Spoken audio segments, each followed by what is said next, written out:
മത്തായിയുടെ സുവിശേഷം 24 അധ്യായം 9 വചനത്തിലാണ്. ഉഗ്രമായ മതപീഡനം.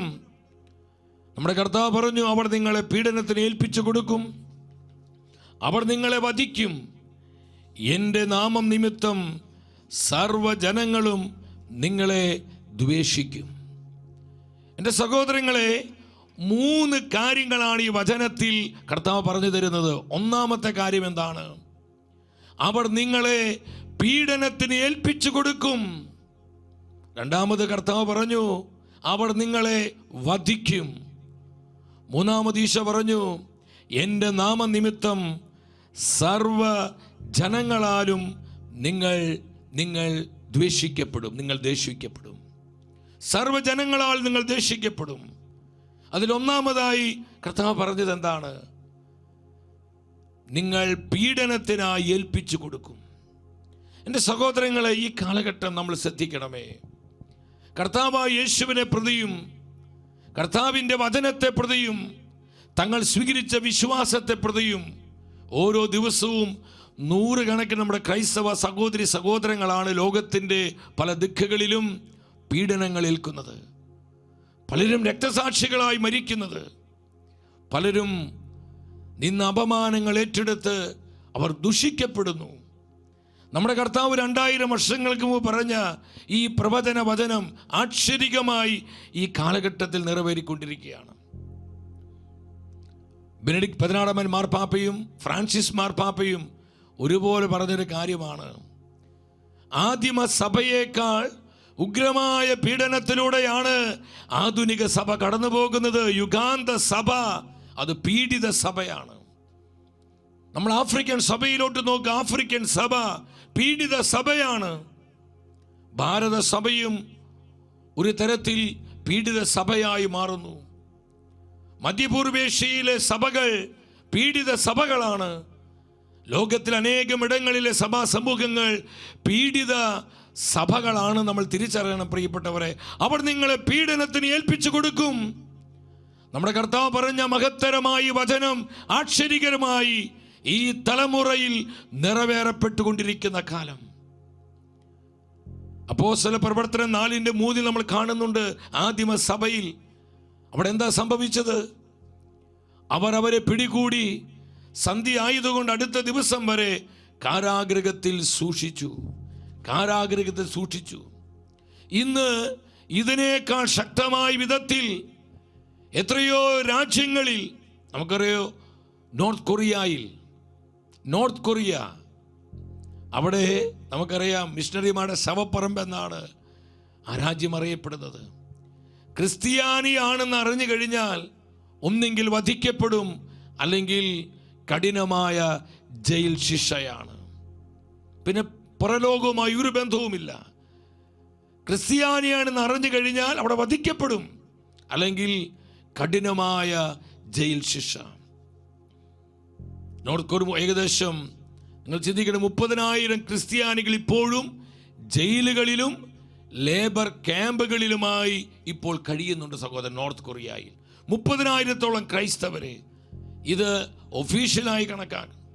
നോർത്ത് കൊറിയയിൽ ക്രൈസ്തവനാണെന്ന് അറിഞ്ഞാൽ മരണത്തിന് വിധിക്കപ്പെടും, അവനെ കൊന്നുകളയും. ഈ ആധുനിക കാലഘട്ടത്തിൽ നമ്മളായിരിക്കുന്ന ഈ നാളുകളിൽ സംഭവിച്ചുകൊണ്ടിരിക്കുന്ന കാര്യത്തെക്കുറിച്ച് നിങ്ങൾ പങ്കുവെക്കുന്നത് നൂറ്റാണ്ടുകൾക്ക് മുമ്പ് സംഭവിച്ചൊരു കാര്യമല്ല. നമ്മളായിരിക്കുന്ന ഈ ഒരു സമയത്തിൽ വടക്കേ കൊറിയയിൽ സംഭവിക്കുന്ന കണക്കുകളാണ് നമ്മളിപ്പോൾ കണ്ടത്. എൻ്റെ സഹോദരങ്ങളെ, അവർ ജയിലിൽ അടച്ചു. വീണ്ടും അപ്പോസ്തല പ്രവൃത്തി 8:1 നമ്മൾ എന്താ കാണുന്നത്? കർത്താവായ യേശുവിനെ പ്രതി, അവിടുത്തെ വചനത്തെ പ്രതി എന്ത് സംഭവിച്ചു? ജെറുസലേമിലെ സഭയ്ക്കെതിരായി വലിയ പീഡനം നടന്നു. ഇന്ന് എത്രയോ ഇടങ്ങളിൽ, എത്രയോ രാജ്യങ്ങളിൽ ക്രൈസ്തവർ പീഡിപ്പിക്കപ്പെടുന്നു. മാനസികമായ പീഡനങ്ങൾ, ശാരീരികമായ പീഡനങ്ങൾ ഇന്ന് ഒരുപാട് ക്രൈസ്തവർ അനുഭവിക്കുന്ന ഒരു കാലമാണ് ഈറ്റുനോവിൻ്റെ കാലം. നമ്മുടെ കർത്താവ് പറഞ്ഞു, ഇതെല്ലാം ഈറ്റുനോവിൻ്റെ ആരംഭം മാത്രമാണ്. എൻ്റെ സഹോദരങ്ങളെ, നമ്മൾ ശ്രദ്ധിക്കണമേ. വീണ്ടും അപ്പോസ്തല പ്രവർത്തനങ്ങളിലോട്ട് വരിക. 13-ാം അധ്യായം 50-ാം വചനത്തിൽ എന്താണ് തിരുവെടുത്ത് പറയുന്നത്? എന്നാൽ യഹൂദർ ബഹുമാന്യരായ ഭക്തസ്ത്രീകളെയും നഗരത്തിലെ പ്രമാണികളെയും പ്രേരിപ്പിച്ച് പൗലോസിനും ബർന്നബാസിനും എതിരായി പീഡനം ഇളക്കിവിടുകയും അവരെ ആ നാട്ടിൽ നിന്ന് പുറത്താക്കുകയും ചെയ്തുകൊണ്ടു. പൗലോസിനെതിരെ ബർന്നബാസിനെതിരെ പീഡനം ഇളക്കിവിടുകയാണ്. അവരാ നാട്ടിൽ നിന്ന് പറഞ്ഞയക്കുക. ഉഗ്രമായ പീഡനങ്ങളിലൂടെ അപ്പോസ്തലന്മാർക്ക് കടന്നു പോകേണ്ടി വന്നു. നിങ്ങൾ ശ്രദ്ധിക്കണമേ, നമ്മൾക്കൊരു കംഫർട്ട് സോണിലാണ് പ്രിയപ്പെട്ടവരെ. എന്നാൽ എത്രയോ ഇടങ്ങളിൽ നമ്മുടെ സ്വന്തം സഹോദരങ്ങൾ, നമ്മുടെ ക്രൈസ്തവ സഹോദരങ്ങൾ നമ്മുടെ കർത്താവായ യേശുവിനെ പ്രതി, യേശുവിൻ്റെ വചനത്തെ പ്രതി, തങ്ങൾ സ്വീകരിച്ച സത്യവിശ്വാസത്തെ പ്രതി രക്തസാക്ഷിത്വം വരിക്കുന്നു. വളരെ പ്രധാനപ്പെട്ട ഒരു ഏജൻസിയാണ്. ആ ഏജൻസിയാണ് open doors world watch list എന്നാണ് ആ സംഘടനയുടെ പേര്. നിങ്ങൾ മനസ്സിലാക്കണം,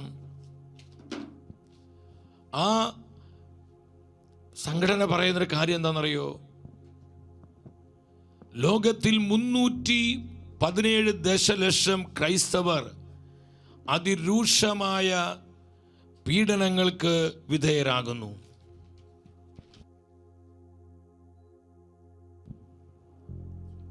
317 ദശലക്ഷം ക്രൈസ്തവർ അതിരൂക്ഷമായ പീഡനങ്ങൾക്ക് വിധേയരാകുന്നു. 2023 ഏകദേശം 4998 ക്രൈസ്തവർ തങ്ങളുടെ വിശ്വാസത്തെ പ്രതി കൊല്ലപ്പെട്ടു. 2023 14,766 ദേവാലയങ്ങളും ക്രൈസ്തവ സ്ഥാപനങ്ങളും ആക്രമിക്കപ്പെട്ടു. Open doors world watch list നിങ്ങൾ മനസ്സിലാക്കണം.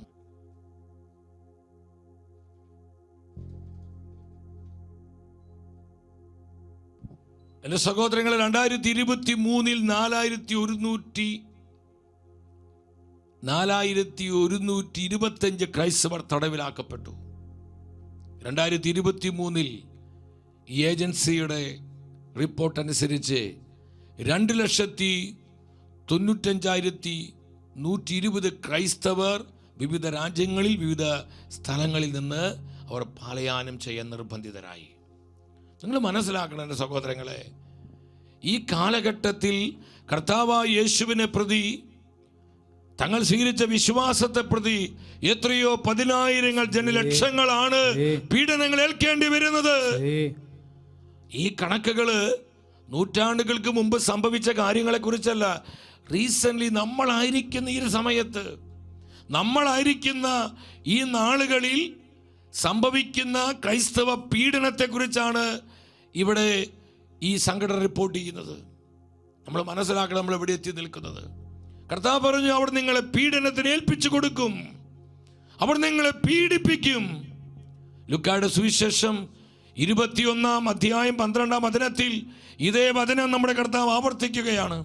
ഇവയ്ക്കെല്ലാം മുൻപ് അവർ നിങ്ങളെ പിടികൂടുകയും പീഡിപ്പിക്കുകയും ചെയ്യും. ഈശോ, എത്ര ഷാർപ്പാ കർത്താവിൻ്റെ വാക്കുകൾ! ഇതൊക്കെ സംഭവിക്കുന്നതിനേക്കാൾ മുൻപ് അവർ നിങ്ങളെ പിടികൂടും.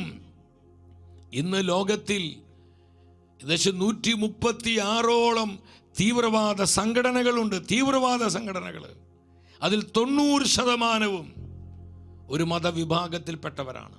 നമുക്കറിയാതെ ഏതാണെന്ന്. മനസ്സിലാക്കുന്ന സഹോദരങ്ങളെ, ഇതിൽ നല്ലൊരു ശതമാനം തീവ്രവാദ സംഘടനകളും ക്രൈസ്തവരെ ഉന്മൂലനം ചെയ്യാൻ, ക്രിസ്ത്യാനികളെ ഇല്ലാതാക്കാൻ, ക്രിസ്ത്യാനിറ്റിയെ തുടച്ചു നീക്കുവാൻ അവർ വളരെ വളരെ ഘോരഘോരമായി ഇന്ന് പ്രവർത്തിച്ചു കൊണ്ടിരിക്കുകയാണ്. എത്രയോ രാജ്യങ്ങളിൽ ഇതുപോലെ തീവ്രവാദ സംഘടനകളുടെ പ്രവർത്തനങ്ങൾ വഴി നമ്മുടെ സഹോദരങ്ങൾ പീഡിപ്പിക്കപ്പെടുന്നു. ഇത് സ്വർഗത്തിന്റെ വേദനയെ സഹോദരങ്ങളെ. അവർ നിങ്ങളെ പീഡനത്തിന് ഏൽപ്പിച്ചു കൊടുക്കും. വീണ്ടും നമ്മുടെ കർത്താവ് ആ വചനത്തിൽ പറഞ്ഞു, അവർ നിങ്ങളെ വധിക്കും, അവർ നിങ്ങളെ വധിക്കും. മത്തായിയുടെ സുവിശേഷം 24:9 നമ്മൾ കണ്ടു, അവർ നിങ്ങളെ വധിക്കും, അവർ നിങ്ങളെ വധിക്കും. ആദിമ സഭയിൽ നമുക്കറിയാം അതികഠോരമായ രക്തസാക്ഷിത്വങ്ങളുണ്ടായി. നീറോയുടെ കാലഘട്ടത്തിൽ ട്രാജൻ, ഹാൻഡ്രിയൻ, സെപ്തിമിയൂസ്, ദേച്ചിയൂസ്, വലേറിയൻ, ഡയക്ലിഷ്യൻ ഇവരെല്ലാം റോമൻ സാമ്രാജ്യത്തിലെ ചക്രവർത്തിമാരായിരുന്നു. ഇതിൽ ഏറ്റവും അധികം നീറോ ചക്രവർത്തിയുടെ കാലഘട്ടത്തിൽ പത്രോസ് ലീഹായും പൗലോസ് ലീഹായും ഒക്കെ രക്തസാക്ഷിത്വം ഭരിച്ചത് നീറോയുടെ കാലഘട്ടത്തിലാണ്. ലക്ഷക്കണക്കിന് നമ്മുടെ ക്രൈസ്തവരാണ് കർത്താവായ യേശുവിനെ പ്രതി, സത്യവിശ്വാസത്തെ പ്രതി രക്തസാക്ഷിത്വം ഭരിച്ചത്. എൻ്റെ സഹോദരങ്ങളെ, ഇന്ന് നമുക്ക് കാണാം, വത്തിക്കാൻ ചെല്ലുമ്പോൾ ആ കൊളോസിയെ നമ്മൾ കാണുന്നുണ്ട്. 10,000-കണക്കിന് ക്രൈസ്തവ സഹോദരി സഹോദരങ്ങൾ അവിടെ കർത്താവിന് വേണ്ടി രക്തം ചിന്തി മരിച്ച പുണ്യഭൂമിയാണ്, അഭിഷേകം മണ്ണാണ് ആ കൊളോസിയത്തിൽ. അപ്പോസ്തല പ്രവർത്തനങ്ങൾ 7-ാം അധ്യായം 59-ഉം 60-ഉം വചനങ്ങളിൽ നമ്മൾ കാണുന്നുണ്ട്. എന്താ വചനം പറയുന്നത്? അനന്തരം അവർ എസ്തഫാനോസിനെ കല്ലെറിഞ്ഞു. അപ്പോൾ അവൻ പ്രാർത്ഥിച്ചു, കർത്താവായ യേശുവേ, എൻ്റെ ആത്മാവിനെ കൈക്കൊള്ളണമേ. അവൻ മുട്ടുകുത്തി വലിയ സ്വരത്തിൽ അപേക്ഷിച്ചു, കർത്താവേ, ഈ പാപം അവരുടെ മേൽ ആരോപിക്കരുത്. ഇത് പറഞ്ഞ് അവൻ മരണനിദ്ര പ്രാപിച്ചു. തിരുസഭയിൽ ആദ്യത്തെ രക്തസാക്ഷിയാണ് എസ്തഫാനോസ്. സ്റ്റീഫൻ കല്ലെറിഞ്ഞു കൊല്ലുകയാണ്. കല്ലെറിഞ്ഞു കൊല്ലു. ഏകദേശം 2 വർഷങ്ങൾക്ക് മുൻപ് ആഫ്രിക്കയിൽ നൈജീരിയയിലെ ദെബോറ സാമുവേൽ എന്ന് പറയുന്ന ഒരു ക്രൈസ്തവ പെൺകുട്ടി, നമ്മുടെ ഒരു പൊന്നുമോള്, നമ്മുടെ ഒരു കുഞ്ഞ് അനുജത്തി ദെബോറ സാമുവേൽ എന്ന് നിങ്ങൾ നോക്കിക്കേ, ആ പിക്ചർ നിങ്ങൾ നോക്കിക്കേ. എല്ലാവരും ഒന്ന് വായിച്ച്. ആഫ്രിക്കൻ രാജ്യമായി നൈജീരിയയിലെ മതനിന്ദ ആരോപിച്ച് മതഭ്രാന്തരായ സഹപാഠികളുടെ ക്രൂരമായ മർദ്ദനത്തിനും കല്ലേറിനും ഇരയായി കൊല്ലപ്പെടുകയും, കല്ലെറിഞ്ഞു കൊന്നവളെ അതിനുശേഷം മൃതദേഹം ചുട്ടരിക്കപ്പെടുകയും ചെയ്ത ഒരു ക്രൈസ്തവ വിദ്യാർത്ഥിനിയാണ് ദെബോറ സാമുവേൽ. എൻ്റെ സഹോദരി സഹോദരങ്ങളെ, ആ പൊന്നുമോളെ ഓർത്ത് വിശ്വാസത്തോട് ഉണർവോട് ഉച്ചത്തിൽ ഹല്ലേലൂയ പറഞ്ഞേ. ഹല്ലേലൂയ. ഇതുപോലെ ആയിരക്കണക്കിന് ദെബോറ സാമുവേൽമാർ ഇന്ന് കർത്താവായ യേശുവിനെ പ്രതി, തങ്ങൾ സ്വീകരിച്ച സത്യവിശ്വാസത്തെ പ്രതി രക്തസാക്ഷികളായിക്കൊണ്ടിരിക്കുന്ന കാലമാണ് സഹോദരങ്ങളെ. ഈറ്റുനോവിന്റെ കാലം. ഈ അടുത്തയിടെ പരിശുദ്ധ കുർബാന അർപ്പിച്ചുകൊണ്ടിരിക്കുമ്പോൾ അൾത്താരിലേക്ക് കയറി വന്ന അക്രമി കുർബാന അർപ്പിച്ചുകൊണ്ടിരിക്കുന്ന വന്യവൈദികനെ കഴുത്തറുത്തു കൊന്നു. ഒരു വൈദികനെ കുത്തിക്കൊന്നു. ഈ അടുത്ത നാളുകളിൽ ഓസ്ട്രേലിയയിൽ നമുക്കറിയാം, വളരെ പ്രശസ്തനായിട്ടൊരു ബിഷപ്പ്, സിറിയൻ ബിഷപ്പാണ്, മാറി. അദ്ദേഹത്തെ നമ്മൾ യൂട്യൂബിലൊക്കെ കണ്ടിട്ടുണ്ട്. ഏപ്രിൽ 15-ന് സിറിയൻ ഓസ്ട്രേലിയൻ ബിഷപ്പ് മാറി ഇമ്മാനുവേൽ അദ്ദേഹം പ്രസംഗിച്ചു കൊണ്ടിരിക്കുമ്പോൾ ഒരു ടീനേജർ, അവൻ ഏത് മതത്തിൽപ്പെട്ടവനാണെന്ന് അവിടുത്തെ ഗവൺമെന്റ് വെളിപ്പെടുത്തി, അൾത്താരിയിൽ വെച്ച് കുത്തിക്കൊല്ലാൻ തീവ്രവാദ ശ്രമം നടന്നു. കുത്തിക്കൊല്ലുക, 10-18ഓളം കുത്തുകൾ കിട്ടി. അദ്ദേഹത്തിന് ഒരു കണ്ണ് നഷ്ടപ്പെട്ടു പോയി. പക്ഷെ ആ വന്യപിതാവ് പറഞ്ഞു, ഞാൻ ആ മകനോട് നിരുപാധികം ക്ഷമിച്ചിരിക്കുന്നു. എൻ്റെ കർത്താവായ യേശു എന്നെ ക്ഷമിക്കാനാണ് പഠിപ്പിച്ചിരിക്കുന്നത്. ഞാൻ അവനോട് പൂർണ്ണമായി ക്ഷമിച്ചിരിക്കുന്നുവെന്ന്. ഓസ്ട്രേലിയൻ ഗവൺമെന്റ് ഒത്തിരി ടീനേജേഴ്സിനെ തീവ്രവാദ ചിന്താഗതിയിൽ അടിമപ്പെട്ട് ഇതുപോലെ ആക്രമണ സ്വഭാവമുള്ള പല ടീനേജേഴ്സിനെ അവർ അറസ്റ്റ് ചെയ്ത് റെയ്ഡ് ചെയ്ത് പിടിച്ചു ഓസ്ട്രേലിയൻ ഗവൺമെന്റ്. കർത്താവ് പറഞ്ഞു, അവിടെ നിങ്ങളെ വധിക്കും. എൻ്റെ സഹോദരങ്ങളെ, എത്രയോ സംഭവങ്ങൾ ഇതുപോലെ കർത്താവായ യേശുവിനെ പ്രതി, അവൻ്റെ വചനത്തെ പ്രതി രക്തസാക്ഷിത്വം വരിച്ച എത്രയോ ജീവിതങ്ങൾ നമുക്ക് കാണാം. മൂന്നാമത് വചനത്തിൽ എന്താണ് ഈശോ പറഞ്ഞത്? ഈശോ പറഞ്ഞത് മത്തായിയുടെ സുവിശേഷം 24:9 നമുക്ക് ശ്രദ്ധിക്കാം. എൻ്റെ നാമനിമിത്തം സർവ്വജനങ്ങളും നിങ്ങളെ ദ്വേഷിക്കും. സർവ്വജനങ്ങളും നിങ്ങളെ ദ്വേഷിക്കും. സർവ്വജനങ്ങളും നിങ്ങളെ ദ്വേഷിക്കും. എൻ്റെ സഹോദരങ്ങളെ, ഈ അടുത്ത നാളുകൾ നമ്മളായിരിക്കുന്ന ഈ ഒരു സമയത്ത് ലാറ്റിൻ അമേരിക്കൻ രാജ്യം, ആ രാജ്യത്തിൻ്റെ പേര് നിക്കാരഗോ. നിങ്ങൾ കേട്ടിട്ടില്ലേ? ആ രാജ്യത്ത് അവിടെ എന്താ സംഭവിച്ചത്? ഏകദേശം 2 പിതാക്കന്മാർ 2023 മാത്രം നിക്കാരാഗയിൽ കാരണമായി അറസ്റ്റ് ചെയ്ത് 2 മെത്രാന്മാരെ കൊണ്ടുപോയി. 15ഓളം വൈദികർ അറസ്റ്റ് ചെയ്ത് കൊണ്ടുപോയി. എൻ്റെ സഹോദരങ്ങളെ, ഇന്ന് ആഫ്രിക്കയിലെ അവിടുത്തെ ജനസംഖ്യയിൽ 1/5 കർത്താവ് യേശുവിനെ പ്രതി, വിശ്വാസത്തെ പ്രതി പീഡനങ്ങൾ ഏൽക്കുകയാണ്. ഏഷ്യൻ ഭൂഖണ്ഡത്തിലെ ആഫ്രിക്കയിൽ 1/5 എന്ന നിരക്കിൽ ക്രൈസ്തവർ പീഡിപ്പിക്കപ്പെടുന്നു. ഏഷ്യയിലോ നമ്മളായിരിക്കുന്ന നമ്മുടെ ഈ ഭൂഖണ്ഡത്തിൽ, ഏഷ്യ ഭൂഖണ്ഡത്തിൽ എത്ര പേരാ? ഏഷ്യയിൽ 2/5 എന്ന നിരക്കിൽ ക്രൈസ്തവർ പീഡിപ്പിക്കപ്പെടുന്നു. 2/5 എന്ന നിരക്കിലാണ് ക്രൈസ്തവരെ പീഡിപ്പിക്കപ്പെടുന്നത്. വിശ്വാസത്തോടെ ഹല്ലേലൂയ പറഞ്ഞേ. നമ്മുടെ കർത്താവ് പറഞ്ഞു, എന്താ ഈശോ പഠിപ്പിച്ചത്?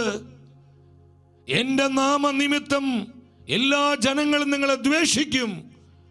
സഹോദരങ്ങളെ, ഇന്ന് ക്രൈസ്തവ വിരുദ്ധത ലോകവ്യാപകമായി പടർന്ന് പിടിച്ചിരിക്കുക. കോവിഡ് എന്ന മഹാമാരിയേക്കാൾ വലിയ വേഗതയിലാണ് ഈ ക്രൈസ്തവ വിരുദ്ധത ഇന്ന് ഒരു ദേശത്തോ രാജ്യത്തോ മാത്രമല്ല, ലോകവ്യാപകമായി ഗ്ലോബൽ ലെവലിൽ അതിന്ന് ഒരുപാട് പടർന്ന് പന്തലിച്ചു കഴിഞ്ഞു. കർത്താവ് യേശുവിൻ്റെ നാമത്തെ ദുഷിക്കുന്നത് ഒരു സന്തോഷമായി, അതൊരു ട്രെൻഡായി മാറിക്കൊണ്ടിരിക്കുക. കർത്താവിൻ്റെ മിഷണറിമാരെ പീഡിപ്പിക്കുന്നത്, കർത്താവ് യേശുവിൽ വിശ്വസിക്കുന്ന ദൈവമക്കളെ, വിശ്വാസികളെ നശിപ്പിക്കുന്നത്, അവർ ഉന്മൂലനം ചെയ്യുന്നത്, അവർ ഇല്ലാതാക്കുന്നത് ഇന്നൊരു രസമായി, ഒരു ട്രെൻഡായി അനേകമിടങ്ങളിൽ മാറിക്കൊണ്ടിരിക്കുകയാണ്. നമ്മുടെ കർത്താവ് 2000 വർഷങ്ങൾക്ക് മുമ്പ് പറഞ്ഞ ഈ പ്രവചന വചനം നമ്മളായിരിക്കുന്ന നാളുകളിൽ അത് അതിൻ്റെ ക്ലൈമാക്സിൽ എത്തിക്കൊണ്ടിരിക്കുകയാണ്. എൻ്റെ നാമനിമിത്തം പറഞ്ഞേ, എൻ്റെ നാമം പറഞ്ഞേ, എൻ്റെ നാമം. അല്പം കൂടി സ്വരത്തിൽ അത് ഗ്രഹിച്ചുകൊണ്ട്, ആ പ്രവചന വചനത്തിന്റെ അർത്ഥം ഗ്രഹിച്ചുകൊണ്ട് പറഞ്ഞേ, എൻ്റെ നാമം. കർത്താവ് എന്താ പറഞ്ഞേ? എൻ്റെ നാമം നിമിത്തം. ആരെല്ലാം ഈ കാലഘട്ടത്തിൽ കർത്താവ് യേശുവിൻ്റെ നാമത്തെ വിശ്വാസത്തോടെ സാക്ഷ്യപ്പെടുത്തുന്നവോ, സ്നേഹത്തോടെ വഹിക്കുന്നവോ, ആരെല്ലാം ആ നാമത്തെ ധീരതയോടെ ഉയർത്തുന്നവോ, അവർക്കെല്ലാം പീഡനങ്ങളുണ്ട്. അവർ ദ്വേഷിക്കപ്പെടും, അവർ പരിഹസിക്കപ്പെടും, അവർ അപമാനിക്കപ്പെടും, അവർ മാറ്റി നിർത്തപ്പെടും. യേശു പറഞ്ഞു, അസ്വസ്ഥനാകേണ്ട. നമ്മുടെ അമ്മ മാതാവ് മെക്സിക്കോയിൽ ഗുഡലൂപ്പിൽ പ്രത്യക്ഷപ്പെട്ടപ്പോൾ ജുവാൻ ഡീഗിയോട് അമ്മ പറഞ്ഞ ആ വാക്ക് ഇന്ന് നമ്മെ നോക്കി നമ്മുടെ അമ്മ ആവർത്തിക്കുകയാ. എന്താണ് പരിശുദ്ധ അമ്മ മാതാവ് പറഞ്ഞത്? നിങ്ങളുടെ ഹൃദയം അസ്വസ്ഥമാകരുത്. നിങ്ങളുടെ അമ്മയായി ഞാൻ കൂടെ ഇല്ലേ? നിങ്ങൾ എൻ്റെ സംരക്ഷണത്തിന് കീഴിലല്ലേ? ഒന്നുകൊണ്ട് നിങ്ങൾ അസ്വസ്ഥരാകുകയോ ആകുലപ്പെടുകയോ ചെയ്യരുത്. Ave Maria. ഈ പീഡനങ്ങളും കർത്താവായ യേശുവിനെ പ്രതിയുള്ള രക്തസാക്ഷിത്വവും ഈശോയുടെ നാമത്തെ പ്രതിയുള്ള അവഹേളനങ്ങളും നിന്ദനങ്ങളും അപമാനങ്ങളും സഹനങ്ങളും തേജോവധങ്ങളും ഒറ്റപ്പെടുത്തലുകളൊക്കെ നമ്മൾ അനുഭവിക്കേണ്ടി വരുമ്പോൾ നമ്മുടെ അമ്മ എന്താ പറയുന്നത്? നിങ്ങൾ അസ്വസ്ഥരാകരുത് എൻ്റെ മക്കളെ, നിങ്ങൾ ആകുലപ്പെടണ്ട. നിങ്ങൾ അമ്മയായി ഞാൻ കൂടെ ഇല്ലേ? ഒന്നുകൊണ്ട് നിങ്ങൾ അസ്വസ്ഥപ്പെടേണ്ട. നിങ്ങൾ എൻ്റെ സംരക്ഷണത്തിന് കീഴിലാണ്. ഹല്ലേലൂയ. കരമടിച്ച് നമ്മുടെ അമ്മ മാതാവിനെ ഓർത്ത് നന്ദിയോടെ കർത്താവിനെ സ്തുതിക്കുന്നു.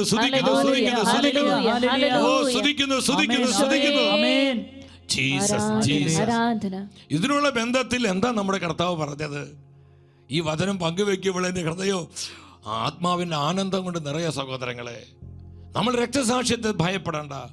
കർത്താവ് യേശുവിനെ പ്രതിയുള്ള പീഡനങ്ങളിൽ, കർത്താവ് യേശുവിൻ്റെ നാമത്തെ പ്രതിയുള്ള അപമാനങ്ങളിൽ, പരിഹാസങ്ങളിൽ, ദുഷിപ്പുകളിൽ നമ്മൾ വേദനിക്കേണ്ട. വലിയ പ്രതിഫലമാണ് അപ്രകാരമുള്ള ആത്മാക്കൾക്ക് വേണ്ടി കർത്താവ് ഒരുക്കി വെച്ചിരിക്കുന്നത്.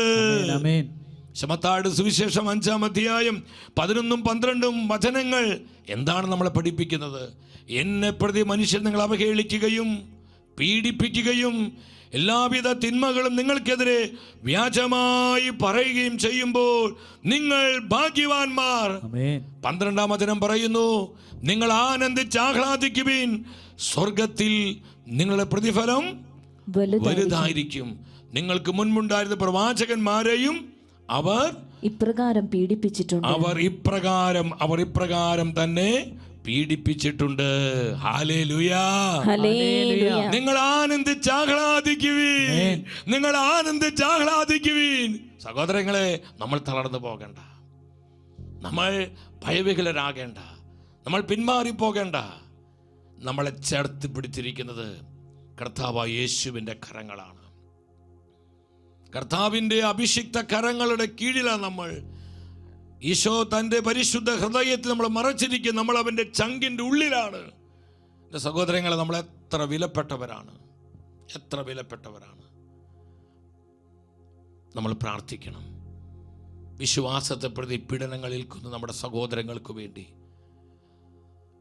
എല്ലാ പ്രിയപ്പെട്ടവർക്ക് വേണ്ടി നമ്മൾ പ്രാർത്ഥിക്കാൻ കടപ്പെട്ടവരെ. സഹോദരങ്ങളെ, ഒരു നിമിഷം കരങ്ങൾ ഉയർത്തിപ്പിടിച്ച് കർത്താവായ യേശുവിനെ പ്രതി, വിശ്വാസത്തെ പ്രതി ഉണ്ടാകുന്ന പീഡനങ്ങൾ മൂലം വേദനിക്കുന്ന, ദുഃഖത്തിലായിരിക്കുന്ന, പീഡനത്തിലായിരിക്കുന്ന, കൊടിയ ദുരിതത്തിലായിരിക്കും നമ്മളെല്ലാ ക്രൈസ്തവ സഹോദരി സഹോദരങ്ങളെ സമർപ്പിച്ചുകൊണ്ട് നമ്മളെല്ലാവരും ഒന്നിച്ച് ഒരു മനസ്സോടെ, നമ്മളെവിടെ ആയിരുന്നാലും ഒരു മനസ്സോടെ കരമുയർത്തി ഉച്ചത്തിൽ വിളിക്കുന്നു, യേശുവേ.